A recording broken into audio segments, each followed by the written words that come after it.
Hi everyone, welcome to today's webinar. The topic of this webinar is Northeast Ocean Planning and Offshore Wind. This webinar is a presentation of the Northeast Wind Resource Center, also known as the NWRC. And the NWRC is supported by the U.S. Department of Energy's Wind Exchange Program and is managed by Clean Energy Group with support from Sustainable Energy Advantage and the Maine Ocean and Wind Industry Initiative. And our host for this webinar is Val Story. Val is a project director here at Clean Energy Group. And before I pass it over to Val and our guest speakers, I'd like to go over a few quick housekeeping slides. All of our participants for this webinar are in listen-only mode. So you have a couple of options to connect the audio portion of this webinar. You can either call in using a telephone or you can connect using your computer mic and speakers. A very important note, we ask that you please submit your questions throughout the webinar as you think of them by typing them into the question box on your webinar console and hitting send. We will be reading through your questions throughout the webinar as they come in, and we'll save about 15 minutes at the end of our webinar for Q&A, and we will get to as many questions as we can, and you have a better chance of getting your question answered if you send it in when you think of it and not at the very end, because we get a flood of questions then. So please do type those in as you think of them. Finally, this webinar is being recorded. You will find a recording of this webinar on the NWRC website, on the address you see listed on your screen. We will also send you a follow-up email sometime in the next 24 hours with a link to the webinar recording. And with that, I will pass this over to our host for today's webinar, Val Story. Great, thank you, Sam. Thanks everyone for joining us. As Sam mentioned, this webinar is being brought to you by the Northeast Wind Resource Center, which is supported by the U.S. Department of Energy through their Wind Exchange program. There are 6 wind resource centers across the U.S. You can see those on your screen now. The mission of each of these varies. You can go to their website and click on the links to find out more about them. Ours in particular, Sam, next slide. The Northeast Wind Resource Center in particular serves the information needs of New England and New York, and a little bit for New Jersey in the case of offshore wind. We work to share information and knowledge from experts across the U.S. and also from Europe. And in addition, behind the scenes, we're working with our state energy office members to develop and craft and discuss policies and strategies that can support offshore wind development at scale. So to that end, we have brought to you today's webinar on ocean planning and offshore wind. We have 2 guest speakers. We will be discussing the Northeast Ocean Plan and the Rhode Island Special Areas Management Plan. The long-term economic and environmental health of oceans and shoreline communities, as you can imagine, are significantly impacted by how oceans are used. In 2010, through a presidential executive order, a national ocean policy framework was established to improve and coordinate ocean management. Regional ocean planning bodies have since been established around the U.S. to facilitate a regional planning process that gathers input from and with communities and a broad range of stakeholders, including federal and state agencies and local communities. Ocean planning efforts can help offshore wind development by identifying areas of compatibility and conflict, and those in turn inform commercial leasing areas, can inform commercial leasing. Ocean planning gathers data on marine life, commercial and recreational fishing, maritime transportation, and other ocean resources and other ocean activities. Today we're going to hear about the development of the Northeast Regional Ocean Plan and how this tool can inform offshore wind development and how such pre-development activities could lead to cost reductions and efficient permitting. We're also going to hear from the University of Rhode Island Coastal Resources Center and Rhode Island Sea Grant about Rhode Island's Ocean Special Area Management Plan.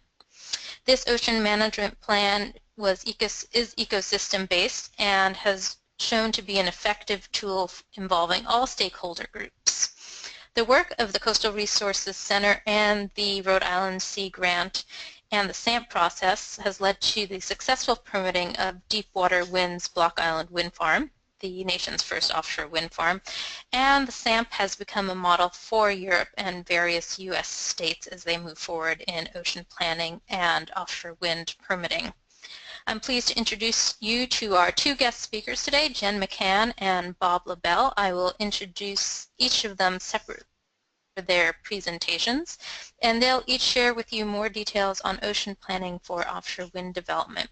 We will hold Q&A till after both presentations, but as Sam mentioned, please go ahead and type your questions into the question dialog box as you think of them.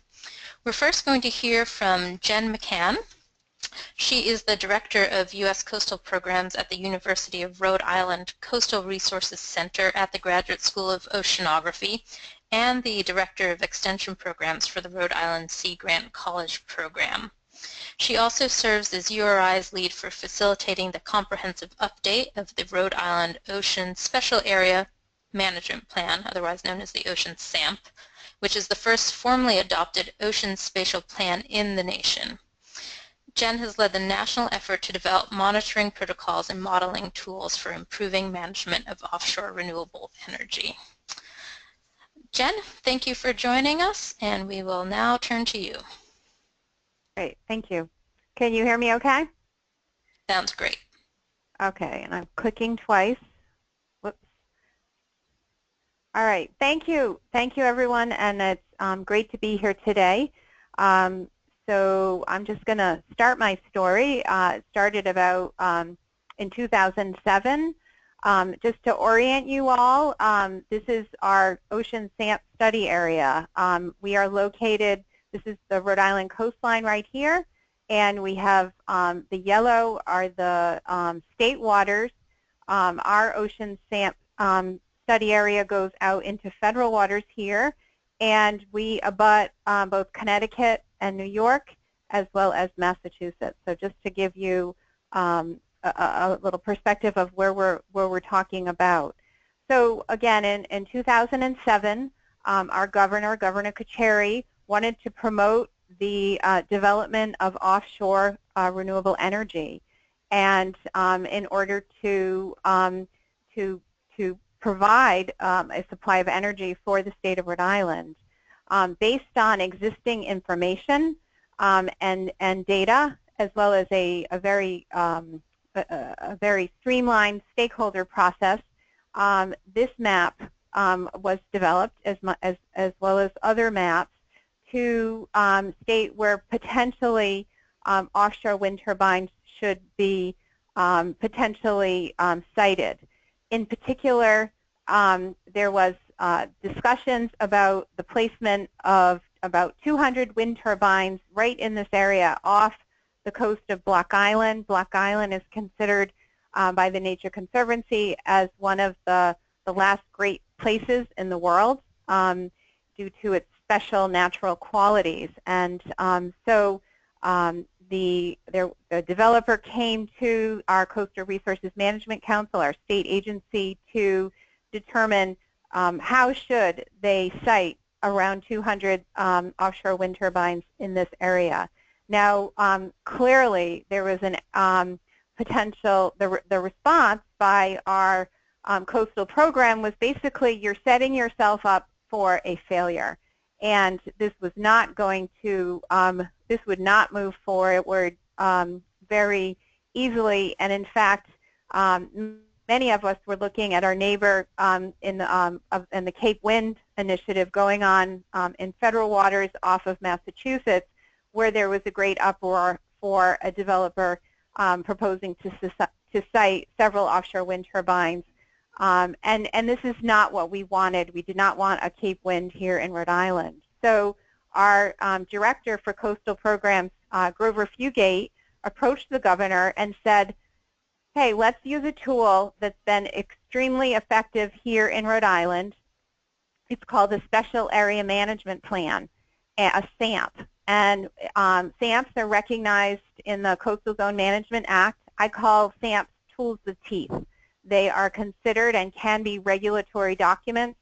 They like to look at the whole ecosystem as much as possible. It would be state-led, and again, it requires that there be lots of public process, that decisions are based on the best available information, and there's a significant amount of public input in this process. At that point, Rhode Island had already developed 6 special area management plans, so it was a tool. I'm not saying everybody knows what a SAMP is in Rhode Island, but it was a tool that many were familiar with. So the Coastal Resources Management Council, as they've done with all other SAMPs that they've developed, approached the University of Rhode Island and my organization, the center, to help ensure that that again there was a robust and comprehensive stakeholder process, that science, there was adequate science to better understand not only what was out there. In fact, a lot of our scientists were saying that off our coast was considered a donut hole. So here we're with the Graduate School of Oceanography. We know a lot about our bay.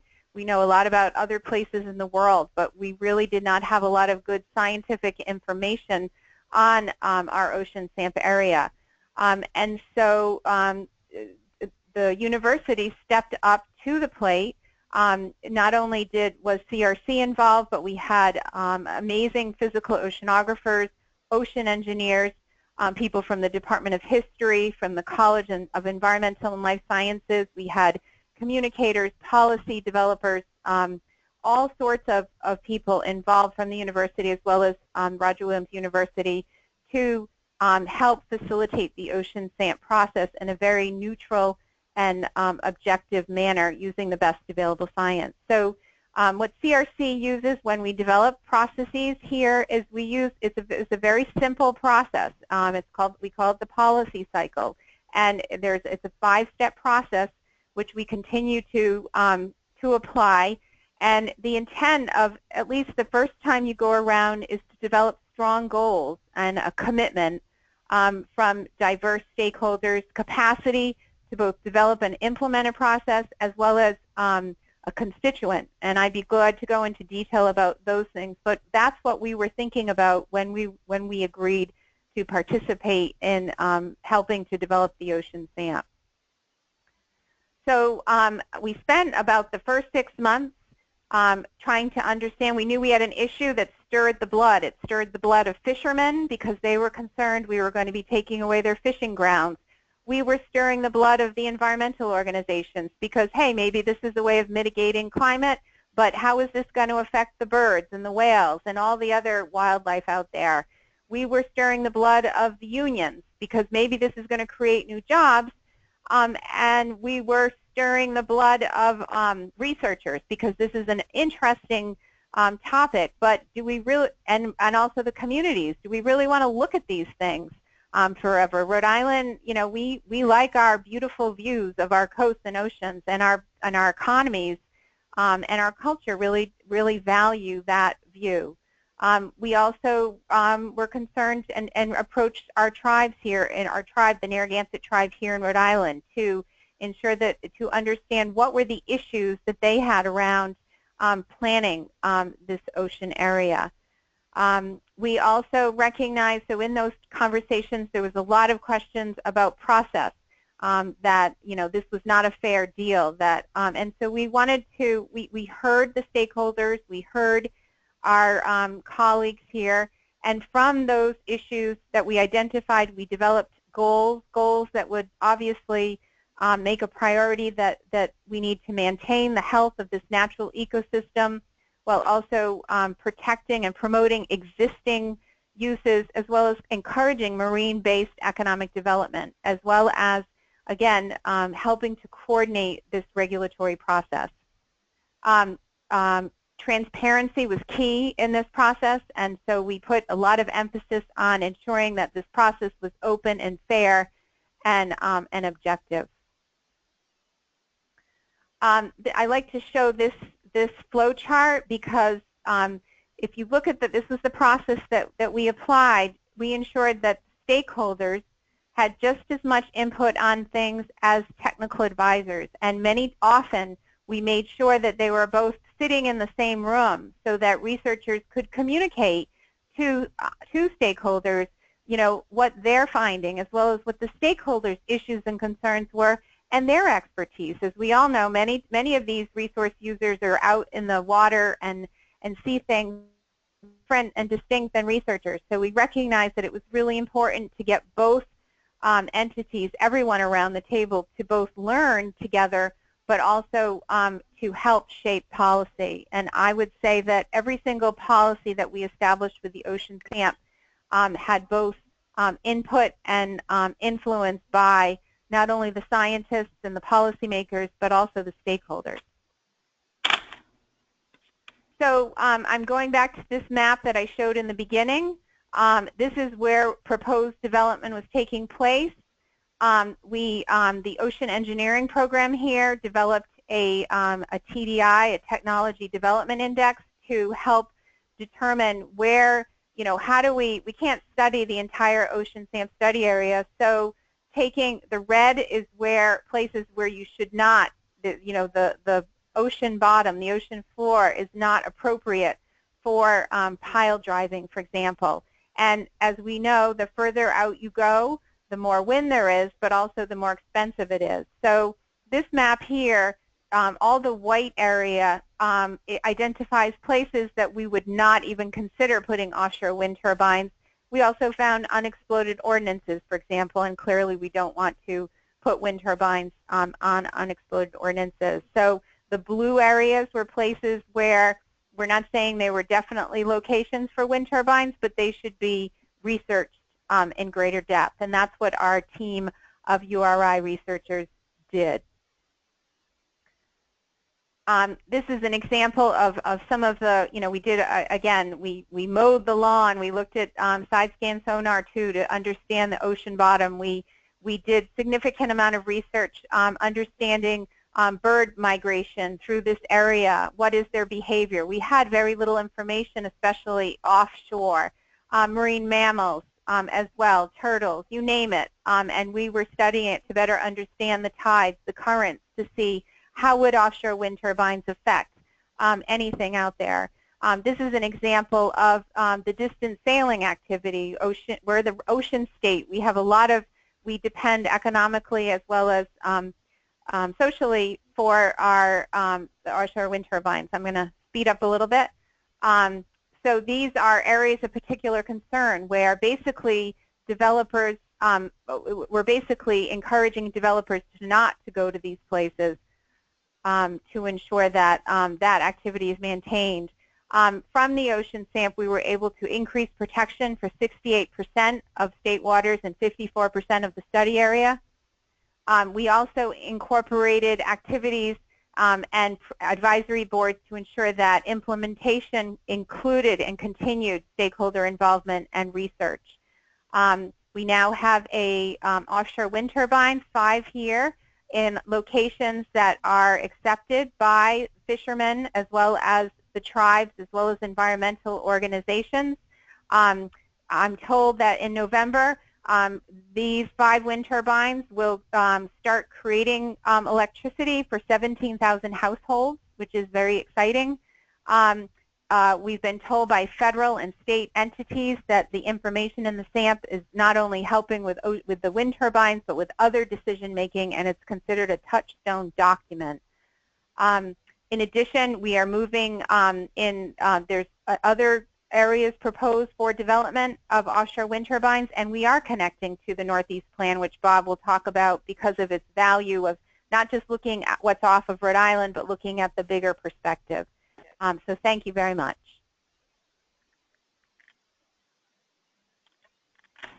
Thank you, Jen. Just a reminder, if you had any questions, go ahead and type them into the question box now, and we can review them after the second presentation. Our second presentation today is by Bob LaBelle, who is a senior advisor to the director at the Bureau of Ocean Energy Management, and he represents the agency in the Atlantic region. As a senior advisor, he contributes to the management of key facets of the U.S. Offshore Renewable Energy Program. He's currently the Department of Interior representative to the Northeast Regional Planning Body and is the federal co-lead for the Mid-Atlantic Regional Planning Body. He's also served as the federal co-chair of the Northeast Regional Ocean Council, which is a state-federal partnership to advance ocean planning and related science throughout New England. Thank you for joining us, Bob. You are up. Well, thank you very much. Good afternoon, everyone. It's really great to be with you and to follow such a good presentation by Jen, and which sort of demonstrates how the SAMP sort of led the way for the federal effort on this, along with other, like the Massachusetts Regional Ocean Planning as well. So I'm going to take you through a brief overview of the ocean plan that was developed by the Northeast Regional Planning Body, which grew out of the National Ocean Policy, and sort of link that to how the plan may benefit those interested in developing offshore wind in a safe, efficient way. So let me see if I can move ahead here. Yes. So how was the plan developed? It's a joint effort run by consensus among states, federal agencies, and tribes. There are 6 New England states involved, 6 federally recognized tribes, 9 federal agencies, and of course the New England Fisheries Management Council is on the membership as well. We established 2 ex officio members with the state of New York and with our Canadian friends. And much as Jen outlined, this is an effort that very much involves stakeholders as well as scientific technical input. We had many regional stakeholder forums and workshops over the last 3 years as we developed the plan. We had targeted outreach and work groups, reaching thousands of people across the area, state and public meetings and advisory groups, both interactive and informal throughout New England. And of course we used social media and our websites to keep everybody apprised of what was going on with the Regional Planning Body, or RPB. And we tried to leverage existing meetings and events as well. So many times our staff would go to meetings of like the Fisheries Management Council or whatever else was going on, and keep people up to date with what was going on with the regional planning effort. So the overall goals, after a few meetings and discussions and getting our charter set, was determined to have 3 goals for the plan. And this is a regional plan, so this was what was developed through consensus. Healthy ocean and coastal ecosystems, effective decision making, and compatibility among existing uses, and looking forward to the future to possible new uses of the ocean. And of course offshore wind fits into that category for sure. So what does the plan do? First of all, through the use of the Northeast Data Portal, we're providing just an unprecedented amount of ocean information and data sets, data that many agencies had collected, both federal and state, and private organizations as well, was brought together under one roof, and we'll talk about that a little bit. Again, the plan is trying to get a commitment actually from federal agencies to actually use the information from the plan and the portal in their decision making. And I should point out that the regional planning body does not have any regulatory authority or anything like that. So it's really an effort to use best practices and share data and try to avoid problems and conflicts. And to that end, the 3rd bullet here talks about trying to identify conflicts and compatibility on the water. Much as Jen just said with the SAMP, this is an effort to see which areas are or more or less conducive to various multiple use. And so that's a very important part of this. And there's encouraging government to work better together and engage ocean users. Certainly the stakeholder input and direction to the folks that are trying to manage these areas is very important to this effort. And again, this naturally points the way towards identifying research data gaps, both available research and data that we would all agree to put up on the portal, but also what's missing and what do we need, and to the extent that folks who fund research efforts can benefit from knowing that in a regional sense, what more type of information, what more information is needed in the Northeast. So the Northeast Ocean Data Portal, I hope you all visit it if you haven't already, is just a great clearinghouse of data as well as information on where the data comes from. You can dive down as deep as you want as you use this information. It's meant for easy access. You can see the various issues here and resources that are listed where you can quickly go on and find out about aquaculture or offshore energy, birds in the area, etc. So this is in the plan. The agencies in the RPB have committed to providing data for this and supporting the ongoing operation of it.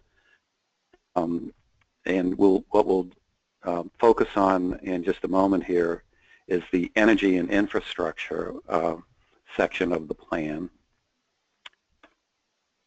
Okay, so on the data portal, these are the various categories of information that you'll find. And if you have a copy of the draft ocean plan, you'll see these little symbols on the pages where we're talking about the various sections.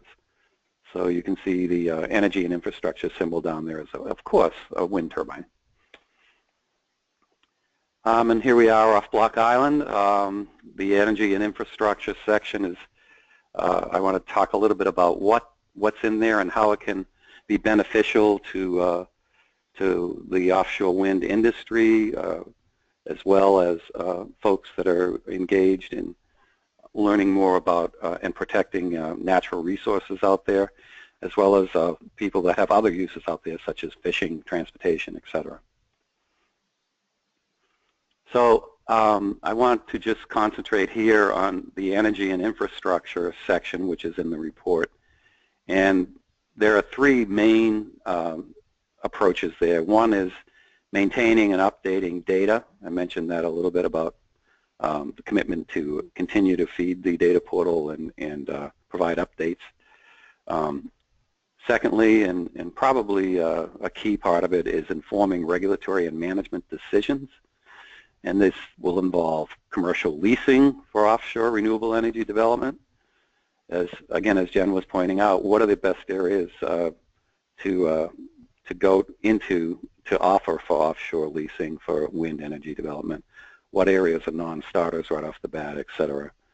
And then the other section, and we'll talk more about these in a minute, but the other part of it is enhancing the agency coordination. And it's no surprise that one of the best results of all this collaboration and many meetings is the human interactions that the regional planning bodies have now. People know who to talk to in the various agencies in terms of tough issues that come up. And although we did produce a nice draft report that is now in the hands of the National Ocean Council for certification, with the human interaction and the pathways that have been opened up for communication in the future are invaluable, and there's every intention to keep that going so that we can address some of these tough issues coming down the road. So these are just a couple of maps from the data portal to give you an idea of what's on there for offshore wind. First, we have of course the DOE maps showing the offshore wind resource, and everybody's seen these. What a great part of the country this is for offshore wind. And then down in the bottom is these are the official BOEM protraction diagrams for the offshore wind energy areas that are off Rhode Island and Massachusetts and currently under lease. And that little turbine symbol is where Block Island is. So you can go there for the official stuff as well as on the multi-purpose marine cadastre that BOEM and NOAA run. A big part of this is identifying and engaging other users out there that would be affected by offshore wind.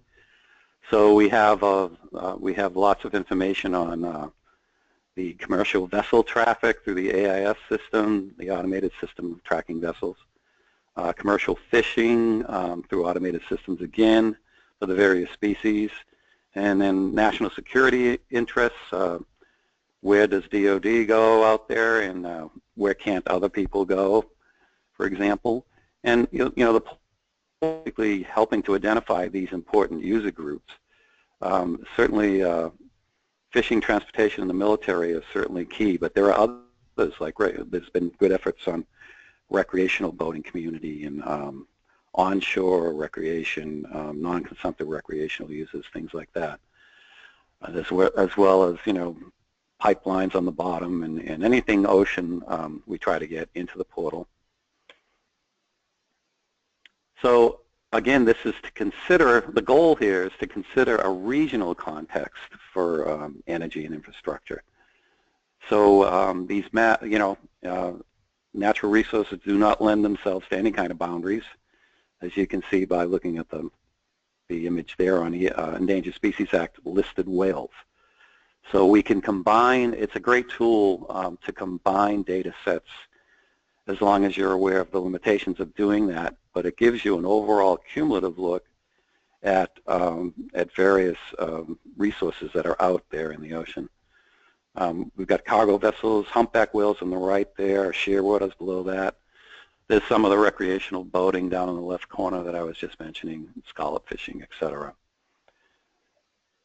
So you can imagine that this would be valuable to anyone who's projecting to go out in the offshore waters for a project. It's a great place for developers to go to initially to get a really good feel for the baseline information and uses that are out off New England. And as a result of these great tools and this effort, BOEM in the section on offshore wind in the report came up with several action items, and I'll briefly going to touch on each of these and relate how they can convey to supporting safe development of our offshore wind resources. Number one, Energy One is that the E1 symbol there. I've already mentioned how agencies are committing to not only maintaining the existing maps and data on the portal, but providing new regional data as it becomes available. And certainly this can be beneficial to have a place to go for the latest information on offshore permitting, for example. I mentioned how one of the goals is to inform commercial leasing. So this is in regard for characterization of sensitive resources that are out there, other uses, maybe information on bottom conditions, whatever is key and known, we're trying to get into the plan and the portal. The next item talks about using this information in our environmental reviews associated with offshore energy installations or submarine cable proposals, etc. So we've developed internal procedures in which our analysts who actually write the environmental impact statements, as well as the consultations on things like endangered species and Section 106 work, etc. We're encouraging them to use the information that's on the portal in their ongoing work. And other federal agencies are committing to this with regard to their own missions, such as Coast Guard, Navy, NOAA, etc. Number 5 is identify and notify potentially affected stakeholders. So the portal is seen as a place where you can post other information as well. And that this runs into the next one too, improving outreach to industry and stakeholders related to offshore development. We're looking into posting information on the portal which would keep everyone up to date in terms of as multiple projects get going out there or are getting into the pipeline. We're looking at how to make this information available so there can be early stakeholder engagement, identify some of the conflicts and problems early in the process, have some informal discussions among the agencies involved in terms of potential issues that might arise, but basically sort of have a keep the pulse of what's going on out there as we have multiple projects coming in the future, which I'm pretty sure everyone now realizes is very likely to happen. E7, ensure the plan and portal are used by agencies, and this project proponent here refers to, we have a statement in the plan that BOEM encourages developers to, in its guidance to developers on how best to go about permit applications, we advise them to use the portal. We can't certainly force it, but we certainly can endorse it, and that's what we do. We think it would be very beneficial for all people to use. And then the last two, of course, have to do with, I've already mentioned research and development. There is a really nice section in the report at the end that talks about overall directions for research that will support not just offshore wind, but many of the other uses and resources that are off the New England area. So I would encourage you to read that, and the last one here is definitely trying to work closer with fishing communities and other stakeholders related to offshore energy development. BOEM has some initiatives underway, but we feel that, and we got comments along the way, that there's room for improvement in more closely working with fishermen and other stakeholders as offshore wind becomes a reality. So those are the actions that you can read about in the plan specifically related to offshore wind. And I wanted to mention just two other things. This is a study that we're doing that will inform our capabilities to analyze impacts out there as offshore wind's developed.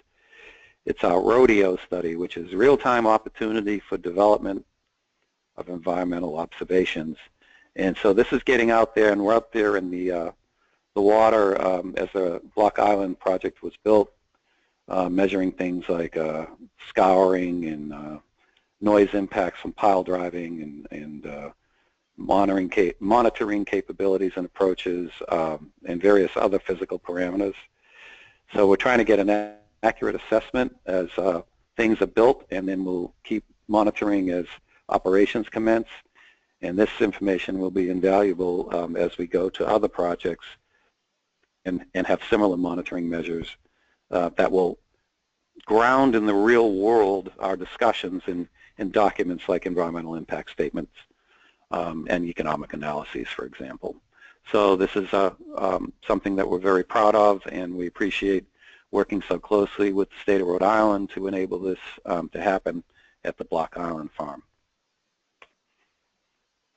And then finally, I want to call your attention to a report that just came out jointly with the Department of Energy and Department of the Interior. It's an update on the national offshore wind strategy. And so this is the federal effort to improve the overall national approach to developing a safe, efficient, and successful offshore wind industry. And you can see the website on there. It's on the DOE's website. The strategic themes are reducing technology costs, supporting stewardship, and improving the understanding and the communication of the benefits of offshore wind. So this is the place where you'll find characterizing the benefits in climate change strategy related to incorporating offshore wind. Not many documents do that. On DOE, those were mainly headed up by DOE. On DOE's part, there's action items in there that are trying to ensure efficiency, consistency, and clarity in the regulatory process, and as well as managing environmental and human concerns. So, for example, we want to have the regulated community feel that they have certainty in terms of timing of when permits come in, how long the agency will take to get back to them on that. We're also looking to support efforts to collect and disseminate data to validate the impact analysis of offshore wind activities.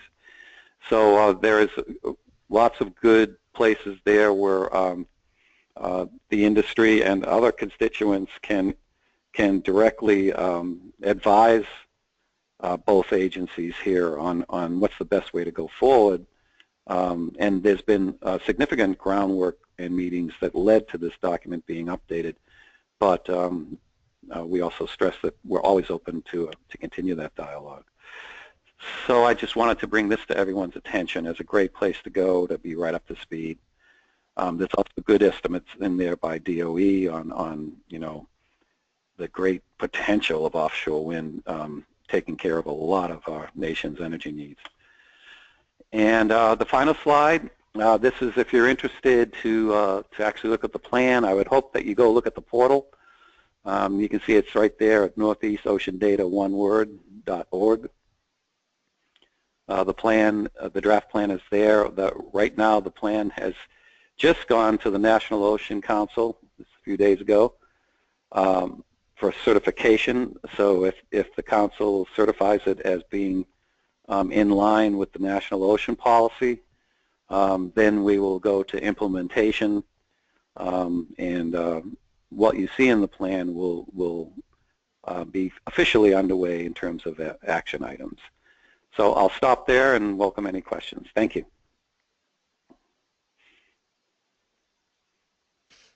Great, thanks Bob, and thank you Jen. We can now move on to the question and answer portion of the webinar. If you haven't done so already, go ahead and type your questions into the question dialog box.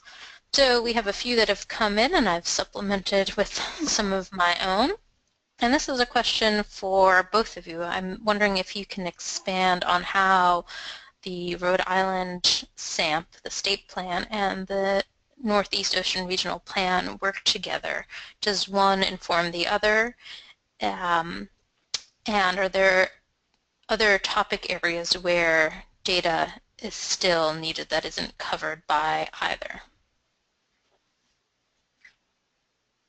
Jen, I'll jump in first, but and Sure. say that yeah, it was a huge help to the regional effort to incorporate all the great work that the SAMP has done, as well as the Mass Ocean Plan, and so that those data sets are the key data sets that appear in the Northeast data portal as well.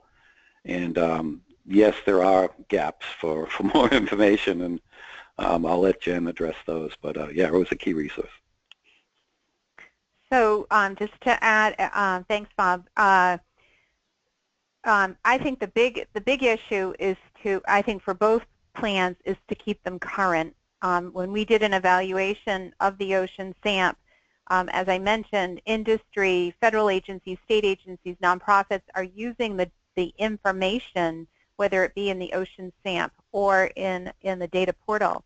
And however, it costs a lot of money to keep that information updated, or it costs some money, let's put it that way. And I think what's great, the other way we've connected, so we have that common issue. One way we've worked together is when the Northeast Plan was looking for specific Rhode Island data on recreational boating and tourism as well as fisheries, they approached us to collect the data for Rhode Island. The benefit is we have the trust of the stakeholders here in Rhode Island, and we needed that information too to update the ocean SAMP. So we worked together to do that. And again, we recognize that we have a good plan for our state and federal waters here, but we need, as Bob said very nicely, is this is, you know, the whales and the birds and others don't, and shipping,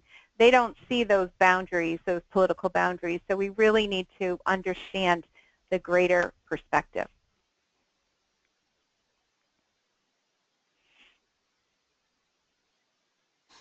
Great, thank you. Jenny, you mentioned that updating the plans regularly is expensive. What about writing and researching and gathering data for the original SAMP? How much does an ocean planning process cost, and how did Rhode Island fund this process?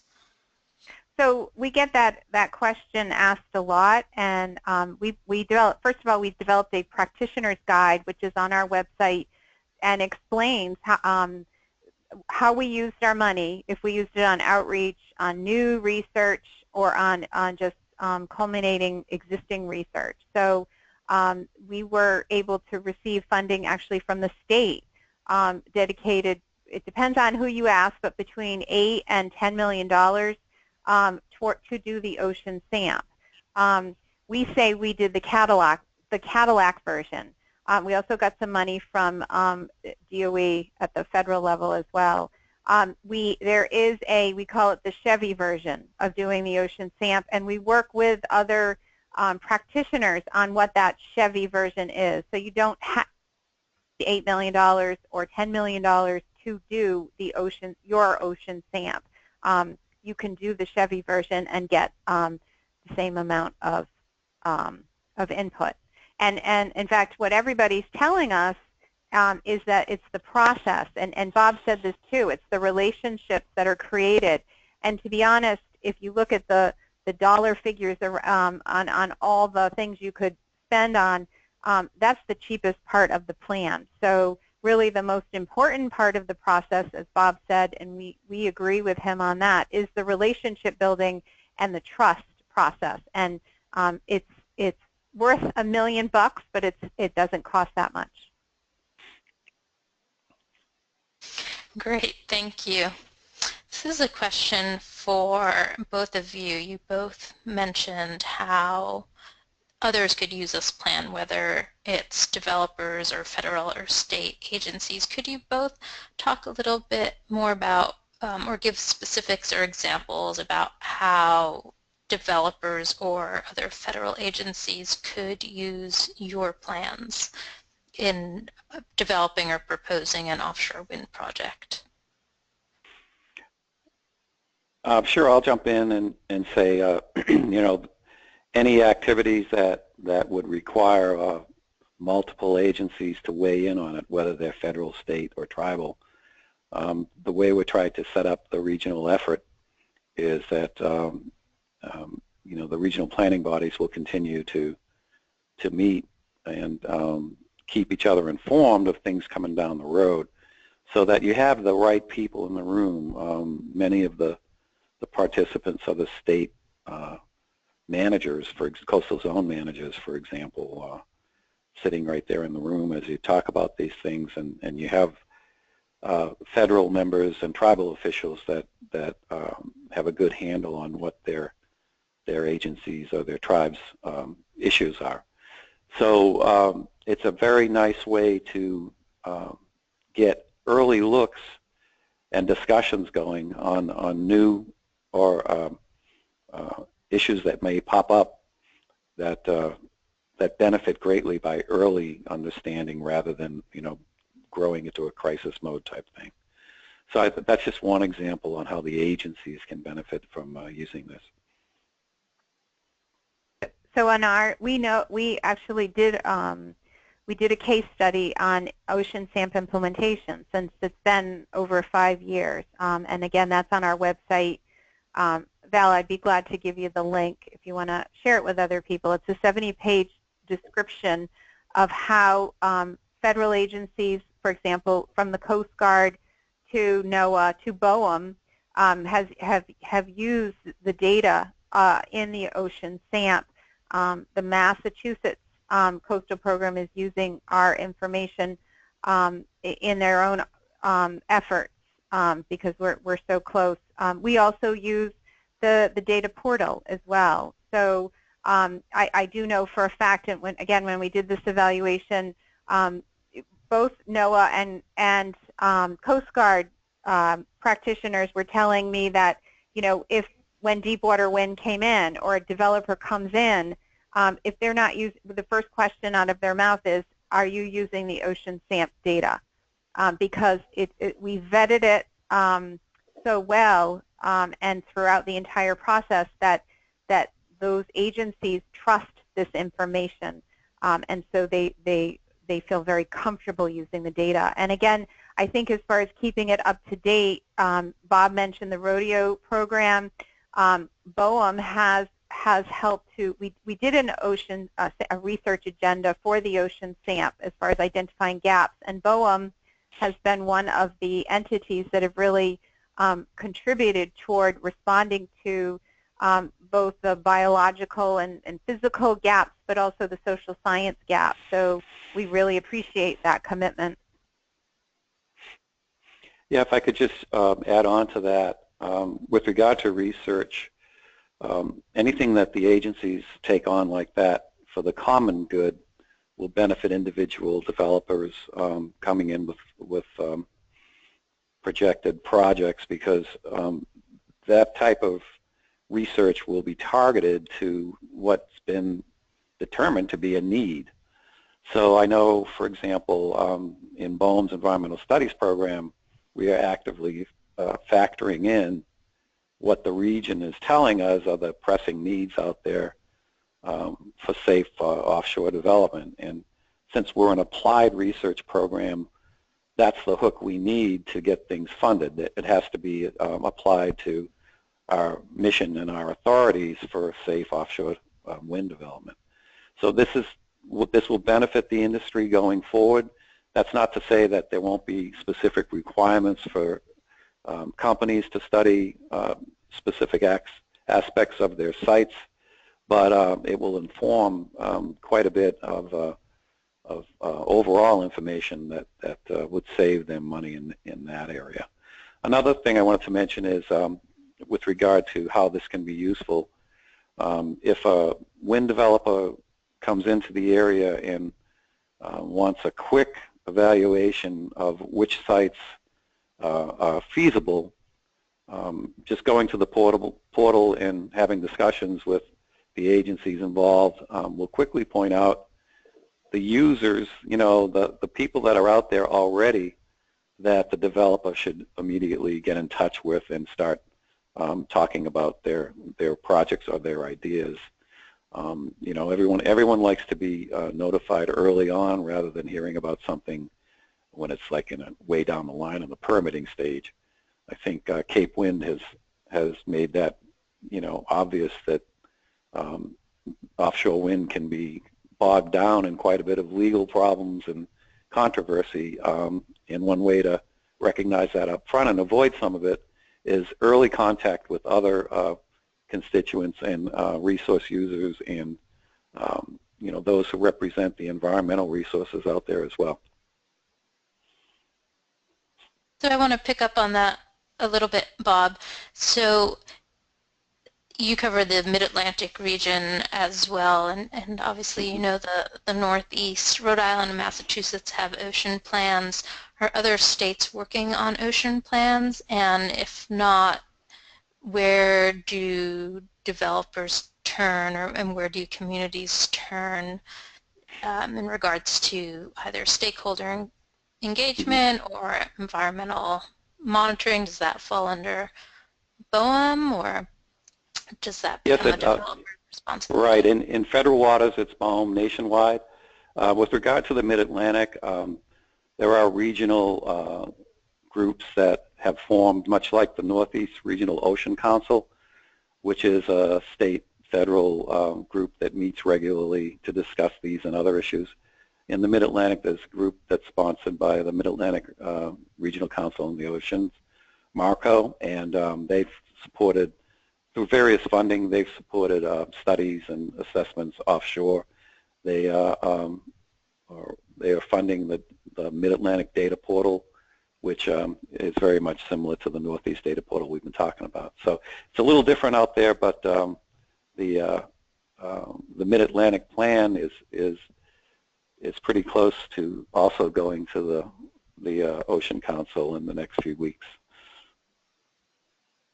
Can I just say quickly is we've been doing a lot of, we recognize that what Rhode Island has a story to tell, and so do a lot of other people.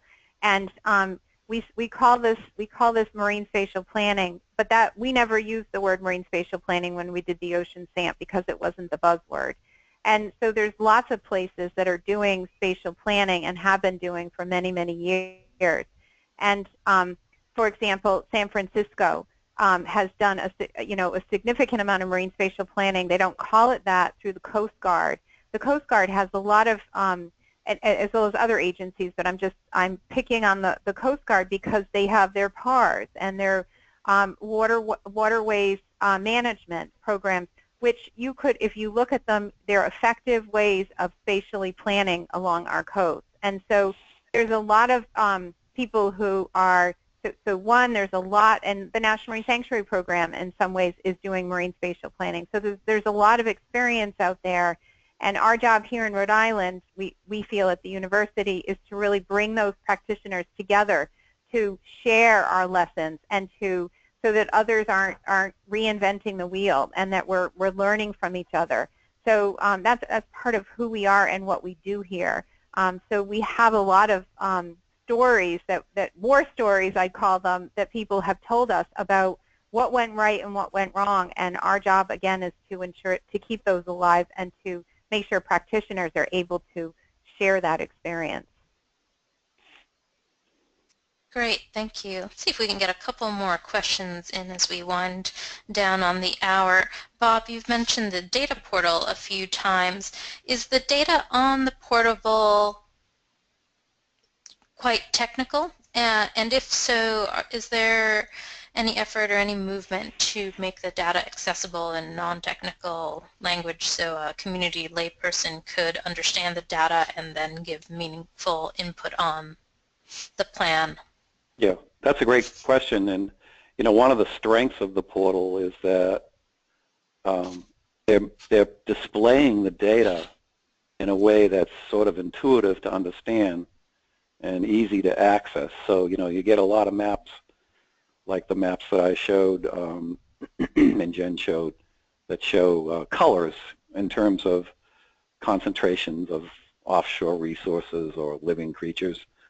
So it's pretty intuitive. You do have to pay close attention to the keys on the map when you're looking at all those colors, but that's not hard to do.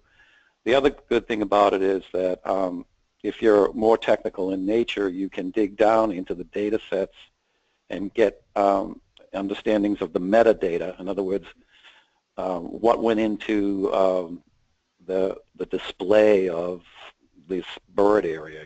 When they say there's a lot of birds there, well, what does that mean? So you can actually dig into those data sets. The links are there.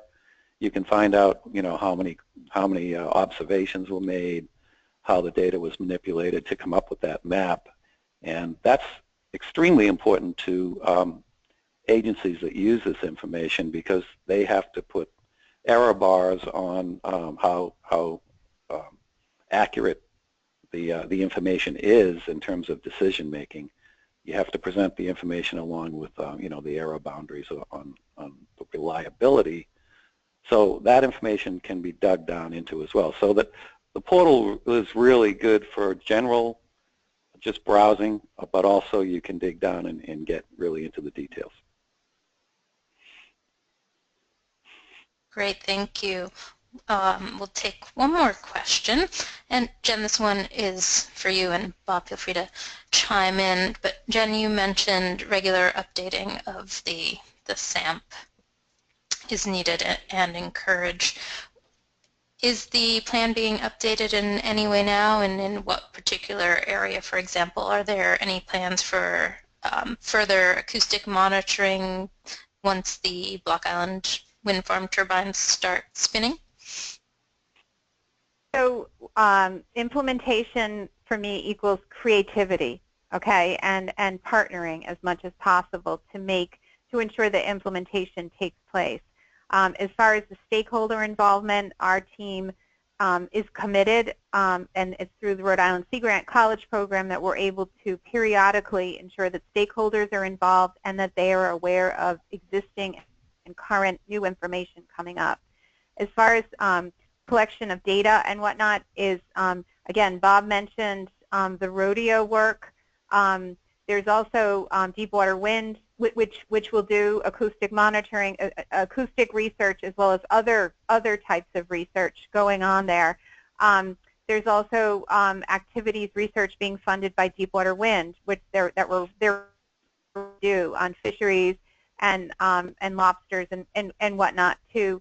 So that information will be integrated, the results.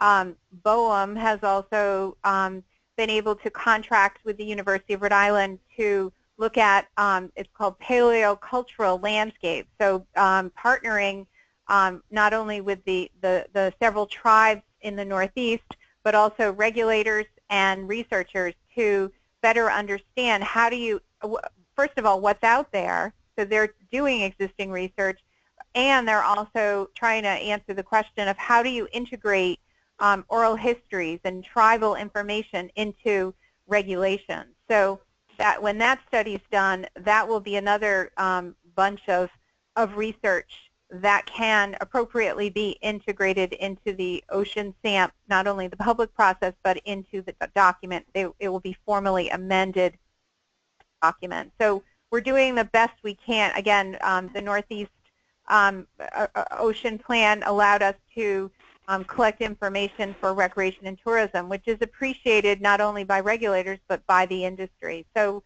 we continue to be as creative as we can, and which is very exciting. Thank you. Thank you so much to both you, Jen, and to you, Bob, and to our entire audience for sharing this afternoon with us. Several of you have asked if this webinar will be available afterwards, and yes, we have recorded the webinar, and the audio and the slides will be available. To those of you who have registered for the webinar, we will go ahead and send you a link so you can access the recording. We'll also include several of the links that Jen has mentioned, such as the practitioner's guide and an executive study of the Rhode Island SAMP. If you have any questions, please feel free to contact me. My email is up on the screen. Again, this is a webinar brought to you by the Northeast Wind Resource Center. And that concludes our program. Thank you so much, everyone.